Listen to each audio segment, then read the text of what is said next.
समय जब खराब चल रहा हो तो लोग आदमी का हाथ नहीं उसकी गलतियां पकड़ते हैं। ये उन्हीं 7.5 दिनों की कहानी है। एक्चुअल में इस नाच की शुरुआत हो चुकी थी 6 दिसंबर 2023 से, जिस दिन वैभव क्वात्रा 14 दिसंबर को नोएडा के सेक्टर 126 में एक FIR रजिस्टर करवाते हैं। विवेक बिंद्रा टीम तक पहुंचा तो उनको पता लगता है कि ये तो वही बंदा सोनू है। एक और धमाका तब होता है जब विवेक बिंद्रा के सिस्टम पर अटैक होता है। यहीं से ये एक गलती स्कैम में बदलती चली गई। कितना बड़ा है अमाउंट? तो बड़ा ही जर्सी 500 करोड़ रुपए।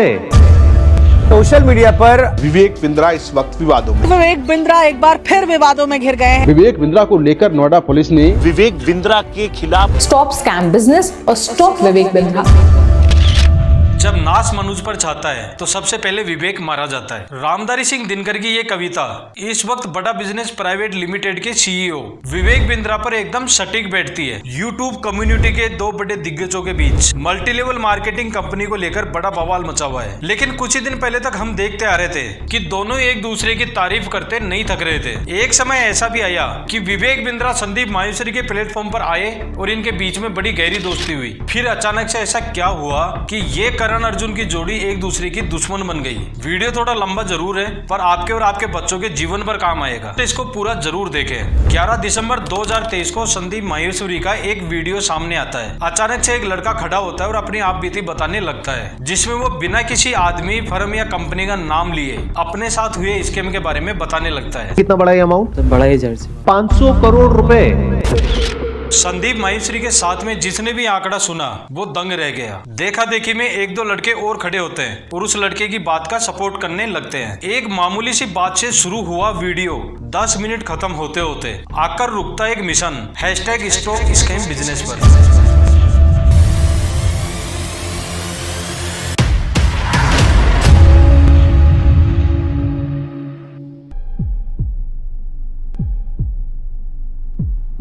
ये सब एकदम से नहीं हुआ था। समय जब खराब चल रहा हो तो लोग आदमी का हाथ नहीं उसकी गलतियां पकड़ते हैं। एक्चुअल में इस नाच की शुरुआत हो चुकी थी 6 दिसंबर 2023 से, जिस दिन विवेक बिंद्रा की शादी यानिका क्वात्रा से होती है। जो व्यक्ति कभी दूसरों की इनसाइड केस स्टडी बनाता था, एक दिन उसी की इनसाइड केस स्टडी वीडियोस बनने लगती है। कहते हैं इंसान का जब सबसे बुरा वक्त आता है तो जो सबसे सगा होता है वही सबसे पहले काटना शुरू करता है, चाहे लुगाई हो, दोस्त हो या फिर एक पिद्दी सा एम्प्लॉय। और तो और दुश्मनों को भी उसी वक्त सारा हिसाब किताब बराबर करना होता है, क्योंकि उनको भी इससे बेहतर मौका कभी नहीं मिलता। आज यही जानेंगे कि कौन कितना सही और कौन कितना गलत। कोई बोलता है कि किसी ने नाम नहीं लिया फिर भी विवेक बिंद्रा क्यों भड़क गए। कोई बोलता है कि विवेक बिंद्रा ने संदीप माहेश्वरी को कोई भी लीगल नोटिस नहीं भेजा, फिर वो झूठा इल्जाम क्यों लगा रहे हैं। आज बिना किसी लाग लपेट और पक्ष विपक्ष के इस केस के सही और गलत दोनों पहलू को खोलेंगे।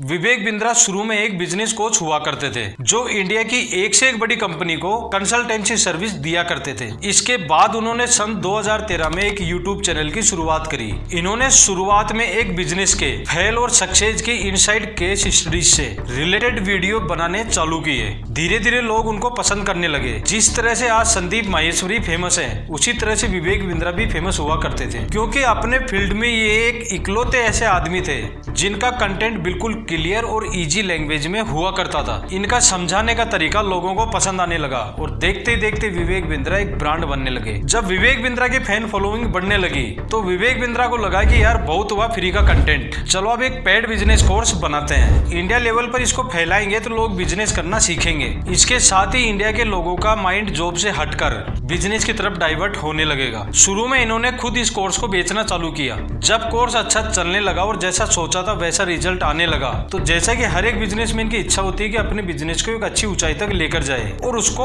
और एक्सपेंड करे, और यही उन्होंने भी किया और इसका नाम रखा बड़ा बिजनेस प्राइवेट लिमिटेड। बाहर से जो आदमी जितना सुलझा हुआ दिखता है उसके अंदर कितने समुद्र हिलोरे मार रहे हैं ये किसी को पता नहीं लगता। इनके हालात बिगड़ने का किस्सा कोई ज्यादा पुराना नहीं है। ये उन्हीं 7.5 दिनों की कहानी है जब उन पर शनि की 7.5 लगती है। दरअसल 6 दिसंबर 2023 को विवेक बिंद्रा की शादी बड़े धूमधाम से होती है। दूसरे दिन ही विवेक बिंद्रा का अपनी माँ के साथ किसी बात को लेकर झगड़ा चल रहा था, पर तभी उनकी नई नवेली पत्नी बीच में कूद पड़ती है और फिर वही हुआ जिसका डर था। बीच बचाव में बात हाथापाई पर आ जाती है और उनकी पत्नी के सर, चेहरे और कान पर चोट आ जाती है। इस बात के कोई पुख्ता सबूत तो नहीं है, पर सोशल मीडिया के ऊपर चल रहे वीडियो और न्यूज चैनल के अकॉर्डिंग यही हुआ है। फिलहाल 3-4 दिन के लिए मामला शांत हो जाता है, पर एक्चुअल में ये शांति नहीं थी, ये किसी बड़े भूचाल के आने से ठीक पहले की शांति थी।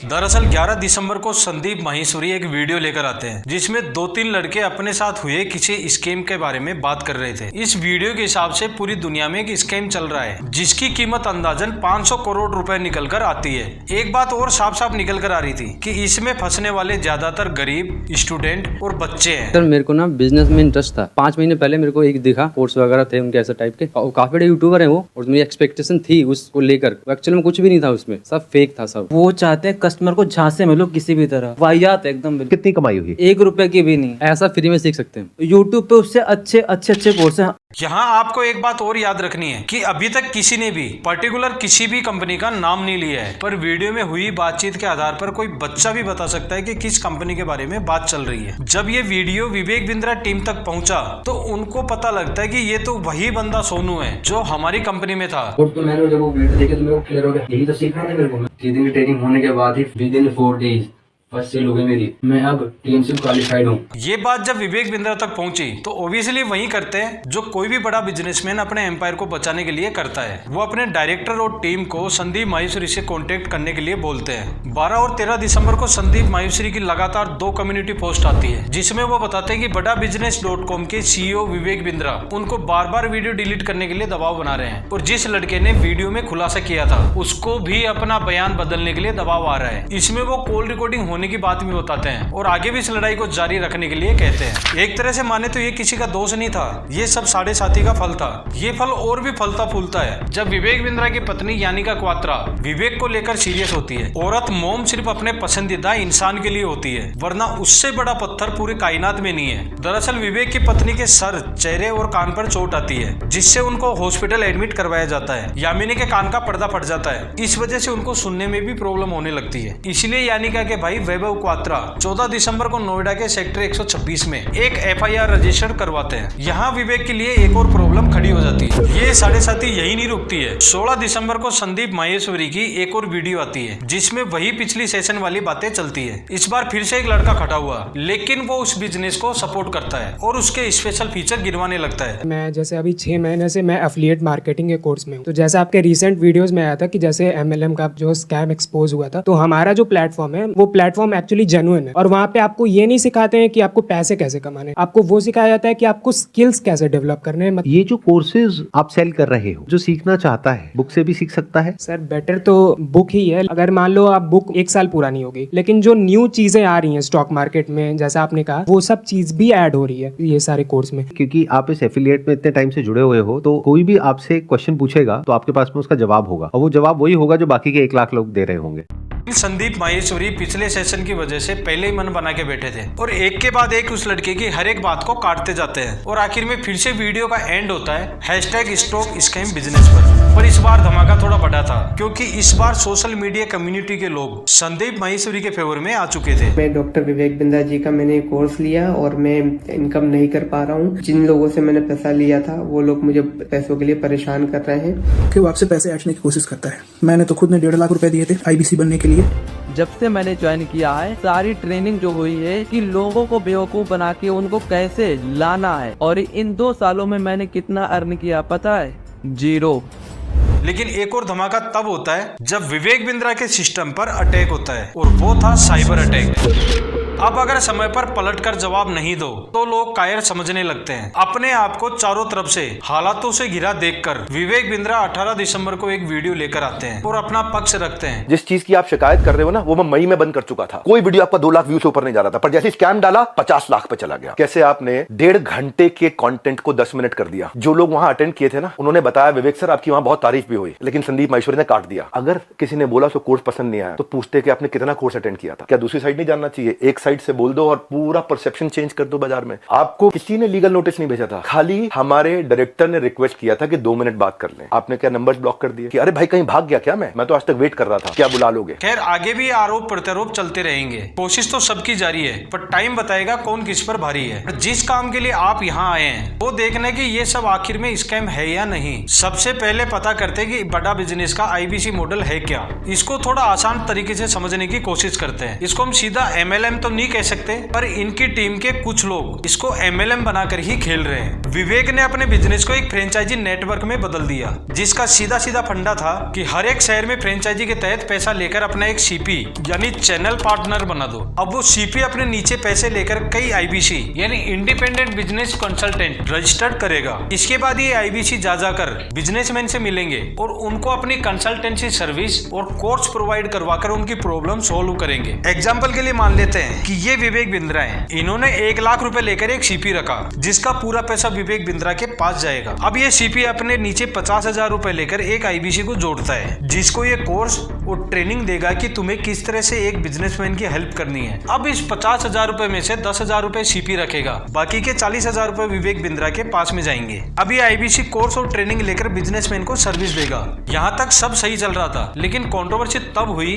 जब CP और IBC के लेवल पर गलतियां निकलकर सामने आने लगी। मतलब ऐसे कि यहाँ CP का काम था कि IBC का चुनाव करते समय इन बातों का ध्यान रखे कि जिन बंदों को वो सिलेक्ट कर रहे हैं वो थोड़ा मेच्योर हो, जो बिजनेस को थोड़ा समझता हो या थोड़ा बहुत ज्ञान रखता हो, फिर उसकी ट्रेनिंग ले और फिर जाकर अपने बिजनेस सर्किल में कंसल्टेंसी सर्विस और कोर्स को बेचे। पर ऐसा हुआ नहीं, क्योंकि IBC बनाने के लिए किसी भी तरह का क्राइटेरिया फिक्स नहीं था। बस जो भी आता गया सबको सिलेक्ट करते गए। दूसरी गलती फंसने वाले लोग भी करते आ रहे थे। दरअसल Vivek Bindra all India famous थे, ये अपने प्रोडक्ट का दबा के प्रमोशन कर रहे थे। अब इनको देखने वालों में दूर गांव में बैठा एक किसान का लड़का भी था, तो एक स्टूडेंट भी था, कोई हाउसवाइफ थी, तो कोई सब्जी अंडे बेचने वाला भी था। उन सभी को काम आसान नजर आया। इनमें से किसी ने नहीं सोचा था कि ना वो मेच्योर है, ना क्वालिफाइड है, ना ही उनको बिजनेस का एक्सपीरियंस है। बस सबको कंसल्टेंट बनकर लाखों रुपए कमाने थे। अब हुआ क्या कि जो क्राइटेरिया के अकॉर्डिंग थे वो तो सक्सेस होते गए और पैसे भी बढ़िया कमाए, पर जो क्वालिफाइड नहीं थे वो फंस कर रह गए। खुद तो फंसे फंसे, साथ में अपने पैसे भी फंसा बैठे। जो कोई किसी से उधार लेके आया था, कोई घर वालों के गहने गिरवी रख के लाया था, किसी ने अपनी बाइक बेची थी, तो किसी ने अपनी कॉलेज की फीस लगाई थी। अगर आप यूट्यूब पर उनके वीडियो देखोगे तो कुछ लोगों पर तो आप खुद ही हंसोगे कि ये कंसल्टेंट बनने जा रहे थे, मतलब 16-16 साल के बच्चे।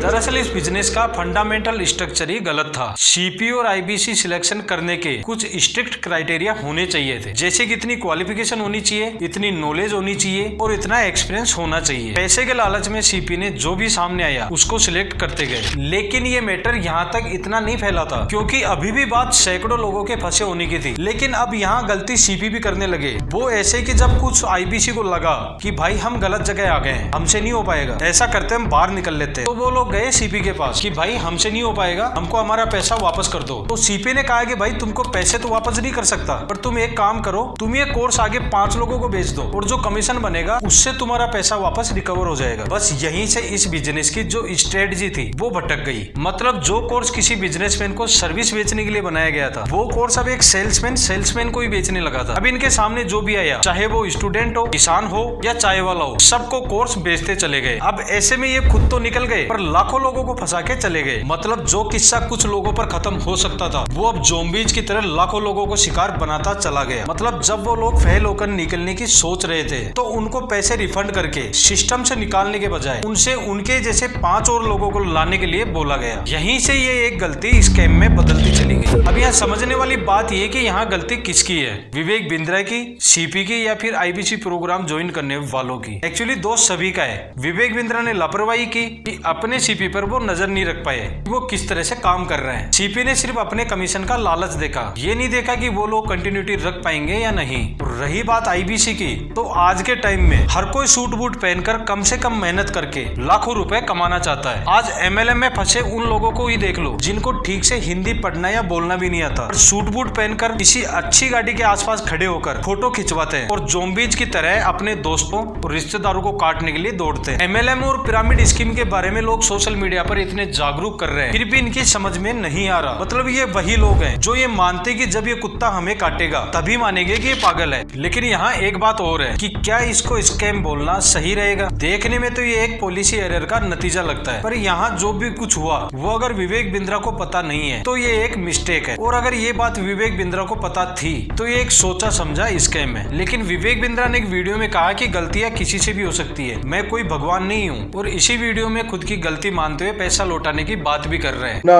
व्हाट्सएप का नंबर दूंगा, ईमेल एड्रेस दूंगा, वहां बोल दीजिए आकर के पैसे ले जाइए, नहीं भी आना तो आप ईमेल कर दीजिएगा, आपको पैसे आपके अकाउंट में ट्रांसफर हो जाएंगे। हमें भी यही लगता है कि इंसान की गलतियां ही उसकी सबसे बड़ी शिक्षक होती है। अभी भी अगर समय रहते विवेक बिंद्रा इन गलतियों को सुधार कर इन सब लोगों का पैसा रिटर्न कर देते हैं तो उनकी साख और इज्जत दोनों बची रह सकती है, क्योंकि अभी भी पूरा देश विवेक बिंद्रा की इज्जत करता है। ठीक है, समय कभी विपरीत आता है, टीम की एक गंदी मछली बिजनेस के सक्सेस को स्कैम में बदल सकती है, पर विवेक बिंद्रा क्राइसिस को अपॉर्चुनिटी में बदल सकते हैं और वो पहले से भी ज्यादा बड़ी छलांग लगाकर बाउंस बैक कर सकते हैं। ये समय की विडंबना है कि इस बुरे वक्त में उनके द्वारा लल्लन टॉप पर दिए गए इंटरव्यू को भी सामंतवादी सोच करार दे दिया गया, जबकि वो उसमें कहीं गलत भी नहीं थे। ब्राह्मण का मतलब क्या हुआ? Intellectual class of society. Kshatriya का मतलब हुआ एडमिनिस्ट्रेटिव क्लास ऑफ सोसाइटी। वैश्य का मतलब क्या हुआ? मर्केंटाइल क्लास ऑफ सोसाइटी, जो भोजन का काम कर रहा है। शूद्र का मतलब क्या हुआ? असिस्टिंग क्लास ऑफ सोसाइटी, जो असिस्ट करने में बहुत बढ़िया है। कुछ लोग असिस्ट करने में बहुत बढ़िया, उसको लीडर मत बनाओ भैया, दिक्कत करेगा वो आदमी, क्योंकि वो अपने आप डिसीजन नहीं लेता, लेकिन डिसीजन को एग्जीक्यूट बहुत अच्छे से करा सकता है। एग्जीक्यूशन और स्ट्रैटेजी को आपस में इंटरचेंज करोगे तो पूरी सरकार का नाश हो जाएगा। बुरा वक्त का साया अभी उन पर इस कदर हावी है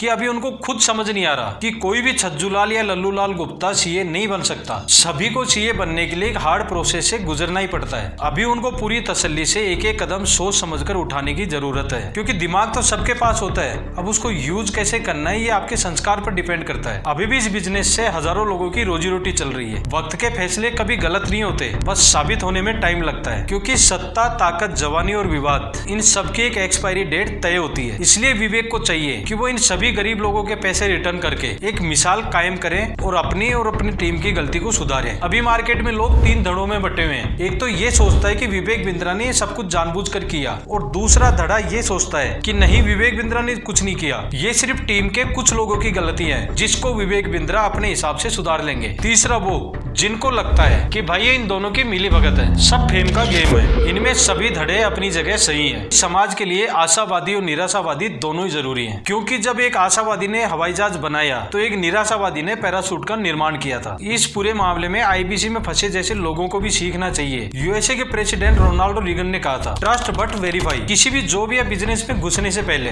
उसके बारे में जान लेना चाहिए कि आप कर सकते हैं या नहीं। अगर कोई कंपनी इतना भी मौका नहीं देती तो मतलब साफ है कि स्कैम है। ऐसे में किसी की शर्तों पर सुल्तान बनने से बेहतर है कि अपनी मौज के फकीर बने रहो। इसके अलावा अपनी जेब भी टटोल कर देख लेनी चाहिए कि कल को अगर कोई फ्रॉड हो जाता है तो आप उसको अफोर्ड कर सकते हैं या नहीं। कोई भी कोर्स खरीदने से पहले उसको चेक भी करना होता है कि वो आपके काम का है भी या नहीं। ऐसे ही कोई कोर्स आपको करोड़पति नहीं बना देता। अगर आपने स्कूल कॉलेज की किताबें खोलकर नहीं देखी और आपको लगता है कि आप एक कोर्स से सीए बन जाएंगे तो ये आपकी गलतफहमी है। अगर आपको अनुभव नहीं है तो दुनिया का कोई भी कोर्स आपको बिजनेसमैन नहीं बना सकता। अगर आप मेहनत करके कुछ सीढ़ियां नहीं चढ़ सकते तो दुनिया में ऐसी कोई भी लिफ्ट नहीं बनी जो आपको एकदम से लास्ट फ्लोर पर ले जाके बिठा दे। इंसान को कभी पता नहीं चलता कि डेडिकेशन और श्रद्धा के मंदिर में जिस फ्यूचर को वो कंगन पहना रहा है वही उसके लिए काल बन जाता है। यहाँ तो लोगों की फुल काबिलियत, पूरे अनुभव और अथाह मेहनत पर भी गाज गिर जाती है और आखिर में फल कोई और ही खाता है। फिर तुम किस भ्रम में जी रहे हो?